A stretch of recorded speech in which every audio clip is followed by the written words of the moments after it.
Сәлеметсіздер ме? Менің каналыма қош келдіңіздер. Сіздермен аяулым.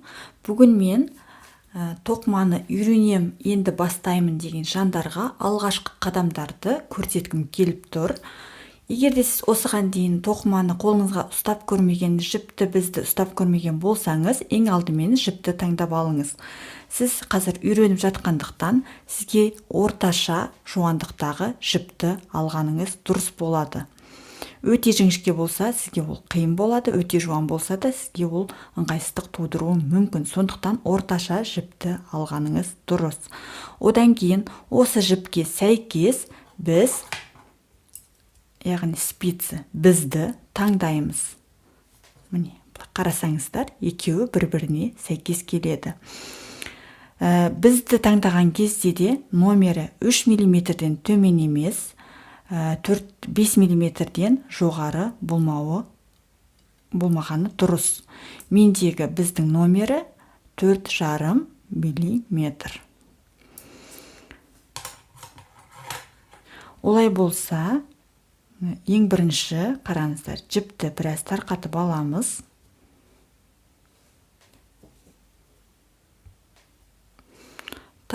аламыз.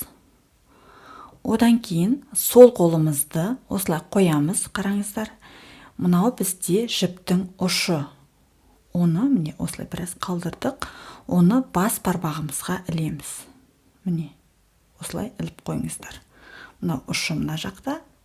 Міне, мынау біздің орамнан шыққан екінші жағы. Содан кейін сұқ саусағымызға да бұлай ілеміз. Ал қалған екі ұшын біріктіріп, екі саусағымызбен осылай қысып тұрамыз. Міне. Енді бізде осылай пайда болды. Ыңғайландырып өзіңізге орналастырып алыңыз. Жіптің үш жағы бас бармағымызда, орамнан шыққан екінші жағы біздің сұқ саусағымызда. Енді бізімізді аламыз. Екі бізді бірге қосып осылай ұстаныздар. Сосын ең бірінші ілмекті теріп бастаймыз. Ол үшін міне ең алғаш осылай ортасынан ілмек бұлай іліп тартып алыңыз. Сосын сол жіпті бұлай ұстап тұрамыз. Екінші бас бармағымызбен. Енді бас бармағымызда ілініп тұрған мына жіптің астынан міне бұлай іліп аламыз жіпті. Одан кейін екінші сұқ саусақтағы жіпті соның ортасынан өткіземіз.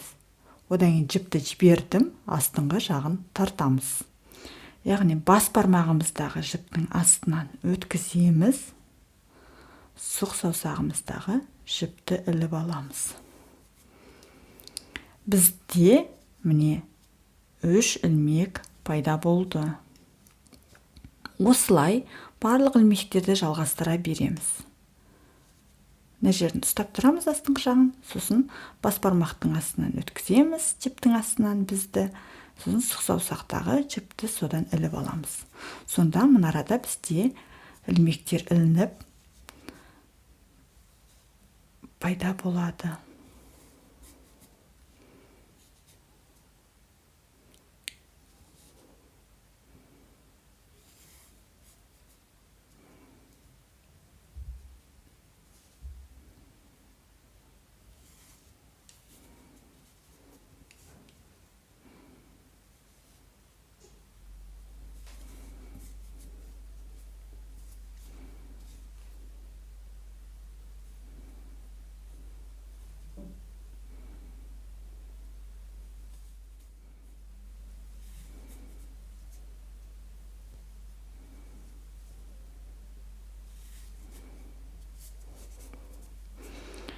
Осылай барлығын қайталай бересіздер де өзіңізге қажетті ілмектер санын теріп аламыз.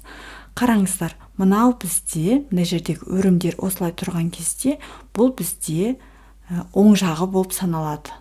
Кейін егерде бір үлкен бұйым тоқыған кезде, ол бізде маңызды. Мына бұл бізде оң жағы, ал мынау теріс жағы. Осындай нелері бар, бүртік-бүртік болып тұрады. Бұл теріс жағы. Міне, біз қазір ілмектерді теріп үйрендік. Енді келесі сабақта жүздескенше.